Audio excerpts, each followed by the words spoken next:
Hello जी, अस्सलाम वालेकुम। Welcome back to my channel. Another day another vlog in my life. कैसे हैं आप सब लोग? उम्मीद करती हूँ आप सब लोग ठीक ठाक होंगे, मज़े में होंगे। मैं भी अल्हम्दुलिल्लाह बिल्कुल ठीक ठाक मज़े में। तो आप सब लोगों को जिनके पास आज चांद रात है, मेरी तरफ से बहुत ज़्यादा चांद रात मुबारक हो। और जहाँ पे बकरा ईद हो चुकी है उनको मेरी तरफ से बहुत ईद मुबारक हो। तो जनाब आज है हमारे पास, हमारी आज चांद रात होगी रात को अभी तो दिन है हमारे पास। तो हम लोग आज तैयारी कर रहे हैं जी हमारी ईद की।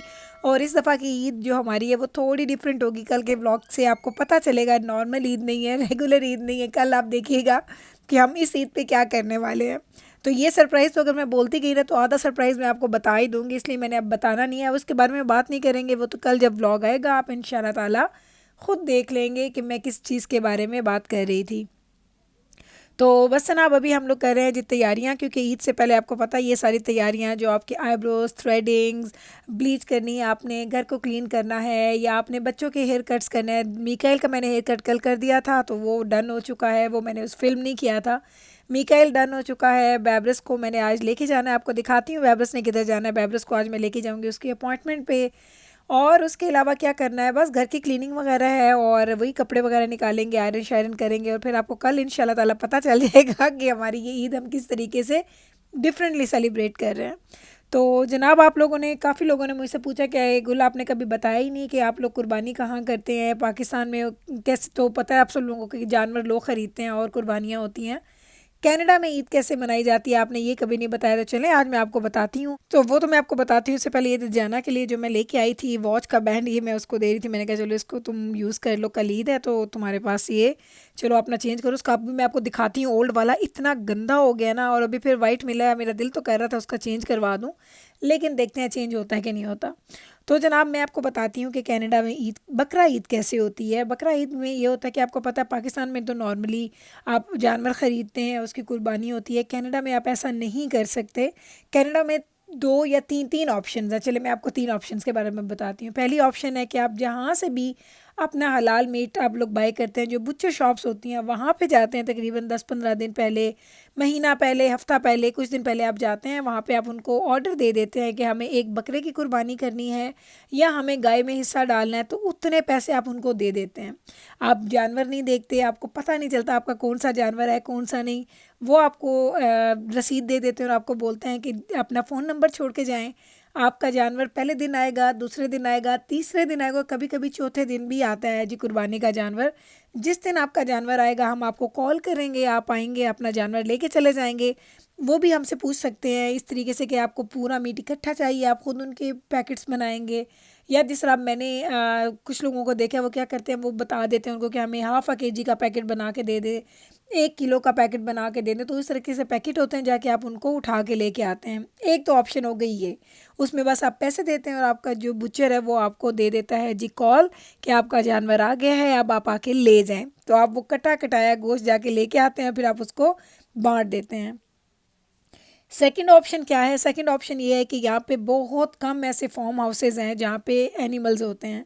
वहाँ पे आप जाते हैं, बहुत कम ऐसा है, लाइक ये बहुत रेयर होता है। ऐसा नहीं है कि हर दूसरा इंसान ये कर रहा है, ऐसा नहीं होता।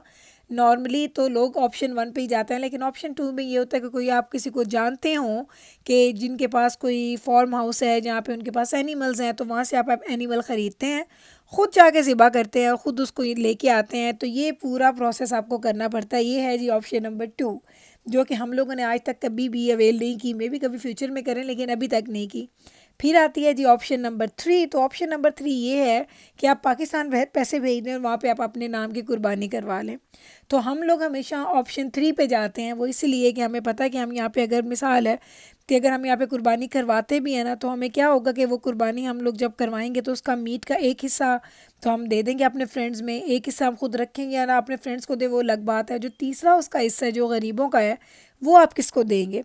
तो ये ऑप्शन इतनी बड़ी है ये, और ये इतना बड़ा क्वेश्चन है कि जिस पे नवीद का दिल मानता नहीं है। वो कहते हैं देखो पाकिस्तान में बहुत सारे ऐसे लोग हैं जिनके पास इतनी अपॉर्चुनिटी नहीं होती कि वो मीट खा सकें, या जिनके पास इतनी सहूलतें नहीं होती, तो उनको साल में ये 1-2 दिन मिलते हैं जिसमें लोग उनको मीट देते हैं, तो वो मीट खाते हैं या अपनी खुशियों को एंजॉय करते हैं। तो हमारा यही होता है कि हम यहाँ से पैसे उधर भेज देते हैं और वहाँ पे हम अपने नाम की कुर्बानियाँ करवा लेते हैं। तो ये हैं जी 3 ऑप्शन जो यहाँ के लोग अक्सर जो बाहर के मुल्कों में रहते हैं। बड़ी ईद पे हमेशा हमें इस चीज़ की कमी महसूस होती है कि हमारे पास वो चीज़ नहीं है जो पाकिस्तान में होती है। बकरे आ रहे हैं जी, गाय आ रही है और पूरे गली में बकरे और गाय बंधी हुई होती हैं घरों के बाहर, तो वो चीज़ें हम लोग मिस करते हैं यहाँ पे। लेकिन ये है कि यहाँ पे वैसे हम इंजॉय करते हैं, गेट टुगेदर होते हैं, अच्छे अच्छे बारबेक्यूज़ खाने खाने ये सब कुछ करना, तो ये सारी चीज़ें होती हैं। लेकिन वही वाली बात, जो आप लोग जिस तरीके से इंजॉय करते हैं वो इंजॉयमेंट का लेवल हमारे पास इधर नहीं है। तो चलें, आज मैंने आपको एक्सप्लेन करके बता दिया है कि कुर्बानी यहाँ पे कैसी होती है। अब होपफुली कि आपको पता चल गया होगा। तो जो बड़ी कुर्बानी की ईद या छोटी ईद, दोनों हम लोग एक ही तरह से सेलिब्रेट करते हैं। बस गेट टुगेदर करते हैं, खाते पीते हैं और फ्रेंड्स के साथ गप्पे शप्पे लगाते हैं, बस यही हमारी होती है। बच्चों को ईदी वगैरह दे देते हैं, दैट्स इट। इसके अलावा हमारी और कोई ऐसी डिफरेंट ईद नहीं होती बकरा ईद छोटी ईद से। तो चलें जनाब, ये इन्फॉर्मेशन आपको दी है, आपको मैंने आज शेयर किया कि हम लोग बकरा ईद कैसे मनाते हैं, जानवर कैसे ज़िबा करते हैं। ये 3 ऑप्शंस हैं, इनमें से लोग डिफरेंट ऑप्शंस पिक करते हैं। हमारी तो हमेशा ऑप्शन नंबर 3 ही होती है। अब आप देख रहे होंगे कि मैं बेबरस को आज लेके आई हूँ। फाइनली फाइनली फाइनली आज हम आ गए हैं जनाब उसके नेल्स डन करवाने, क्योंकि उसको नेल्स डन करवाने थे। पिछले कुछ 6 महीने से उसका प्लान बनता था, टूटता था, बनता था, टूटता था। इवेंचुअली आज उसका प्लान बन गया, हमें अपॉइंटमेंट भी मिल गई ईद से 1 दिन पहले। तो हम लोग इतने खुश थे कि चलो ये काम अच्छा हो गया कि हमें ये काम कंप्लीट हो जाएगा हमारा। और उसका ये एक शौक़ था कि मुझे नेल्स लगवाने हैं, नेल्स लगवाने हैं, तो वो लगवा लेगी।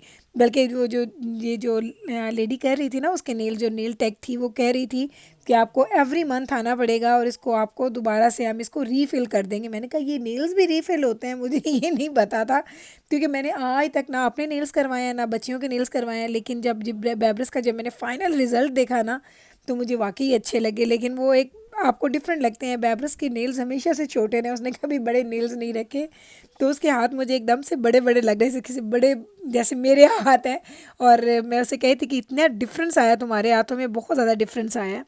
लेकिन उसको बहुत शौक़ था, क्योंकि इस आपको पता है इस एज में जब फ्रेंड्स ये सारी चीज़ें कर रही होती हैं, थ्रेडिंग्स वगैरह स्टार्ट लोग करते हैं, आईब्रो की थ्रेडिंग हो रही है और आपके नेल्स आप लोग डन करवा रहे हैं, कुछ लोग लैशेस डन करवाते हैं। ये सारे शौक बच्चियों को होते हैं। जब बच्चियाँ बड़ी होती हैं ना, वो अपने फ्रेंड्स को देखती हैं, तो हम भी ऐसे ही थे। हमें भी ये नेल्स वगैरह तो हम नहीं करवाते थे, लेकिन हमें नेल कलर्स ख़रीदने का बड़ा शौक होता था। या हमें मुझे लिप पेंसिल्स और लिप कलर्स, नेल कलर्स और आई लाइनर्स, ये मुझे हमेशा से इन चीज़ों का बड़ा शौक था। और हमारी अम्मी भी हमेशा मेरी अम्मी हमेशा मुझे लेके देती थी। आप यकीन करें, मेरी सारी फ्रेंड्स में से सबसे ज़्यादा जो कलेक्शन होती थी ना, वो मेरे पास होती थी, सारे नेल कलर्स की। बहुत अच्छी लगते थे। और मैं डेली के अपना नेल कलर चेंज भी किया करती थी। और अब मुझे पता है बहुत सारे कमेंट्स आएंगे कि गुल आप नमाज़ नहीं पढ़ती थी, तो आप प्लीज़ ये सवाल मुझसे मत किया करें, क्योंकि जब भी कभी नेल कलर्स की बात होती है, नेल पॉलिशेस की बात होती है, तो जब भी मैं कभी कोई नेल कलर लगाती हूँ ना, तो उस ब्लॉग के जो होते हैं ना कमेंट सेक्शन में, ये सवाल भरे होते हैं। तो प्लीज़ इसके बारे में मत पूछिए। आपको पता है मैं इस तरह के किसी भी बात का जवाब नहीं देती हूँ। तो वही मुझे ध्यान आया कि अगर मैं ये बात करूँगी ना, तो आप लोग ये ज़रूर, आप लोग सारे नहीं लेकिन कुछ लोग आप में से ऐसे हैं जो इस तरह की चीज़ों को बहुत ज़्यादा पॉइंट आउट करते हैं। तो मुझे शौक़ होता था, तो मैं कहती हूँ अब अगर बच्चियों को शौक़ है तो उनको सारे शौक़ पूरे करने चाहिए उनके पेरेंट्स के घरों में रह के। मुझे हमेशा से ये लगता था, लाइक जब मैं छोटी थी तो मेरी अम्मी ने, मेरे अब्बू ने कभी मुझे किसी चीज़ की, वो कहता है ना कि ये नहीं बोला कि ये नहीं करना, वो नहीं करना। अब हमारी सारी जायज़ ख्वाहिशात पूरी की। लाइक जो मेरा दिल करता था मैं पहनती थी, जो मेरा दिल करता था मैं ख़रीदती थी। हालांकि आपको पता है कि पाकिस्तान में जिस ज़माने में मैं अपनी बात करी, जब हम टीनेजर होते थे, उस वक्त इतना इन चीज़ों का रिवाज नहीं था। लोग बड़े सिंपल होते थे, कोई ऐसी ज़्यादा चीज़ें नहीं। इवन मेरी फ्रेंड्स भी बड़ी सिंपल होती थी। लेकिन मुझे इन चीज़ों का हमेशा से शौक़ है, तभी तो अब तक मैंने इन सारी चीज़ों का मेंटेन किया हुआ। लोग मुझसे पूछते भी हैं कि गुल आपने ये सारी चीज़ें कैसे मेंटेन की हुई हैं। तो मैं हमेशा कहती हूँ कि ये चीज़ें मैं बचपन से कर रही हूँ, तो मुझे इसलिए ये सारी चीज़ें मेंटेन करना मुश्किल नहीं लगता। टाइम से लेके, अपने स्किन केयर से लेके, अपने कपड़ों से लेके, अपने डाइट, अपने फूड, अपने वेट, इन सब चीज़ों को मैंने बचपन से देखा है और बचपन से मैं इन चीज़ों को लेके चल रही हूँ। तो इसलिए मुझे इन चीज़ों में कोई मुश्किल नहीं लगती है। तो जनाब बेबरस की जो अपॉइंटमेंट थी ना, ये तकरीबन थी हम लोगों की 1 घंटे से तकरीबन 5-7 मिनट ऊपर हम लोगों को लगा था। उसने मुझे बोला था कि जब आप आएंगे तो आपने 1 आवर की आपकी अपॉइंटमेंट है, तो मैंने 1 आवर को ज़हन में रखा। इन्होंने 5 मिनट लेट स्टार्ट किया था, लेकिन अल्हम्दुलिल्लाह 1 घंटे के अंदर हम फ्री हो गए थे। और इतना मुश्किल काम है, देखने में लगता है कि ये बड़ा इजी काम होगा और झटपट में हो जाएगा, इतना इजी नहीं है। अच्छा खासा इसमें टाइम लगता है, मेहनत लगती है। मैं कहती थी कि बड़ा एक्सपेंसिव है, लोग बहुत चार्ज करते हैं, लेकिन जब मैंने इसका रिज़ल्ट देखा तो मुझे लगा कि वाकई वो कहते हैं ना, वर्थ है उनकी उतने पैसों की। तो ये देखिए इसका फाइनल रिज़ल्ट ये है। और इंशाल्लाह ताला फिर आपको दिखाऊंगी डिटेल से ईद के व्लॉग में भी, और यहीं पे कर दूंगी अपने व्लॉग का एंड। उम्मीद करती हूँ आज का ये व्लॉग आपको अच्छा लगा होगा, हमारी ईद की प्रेपरेशन अच्छी लगी है तो कल वापस आइएगा मेरे चैनल पे, मैं आपको दिखाऊंगी एक डिफरेंट ईद का व्लॉग। उम्मीद करती हूँ आपको वो भी अच्छा लगेगा। टेक केयर जी, अल्लाह हाफिज़।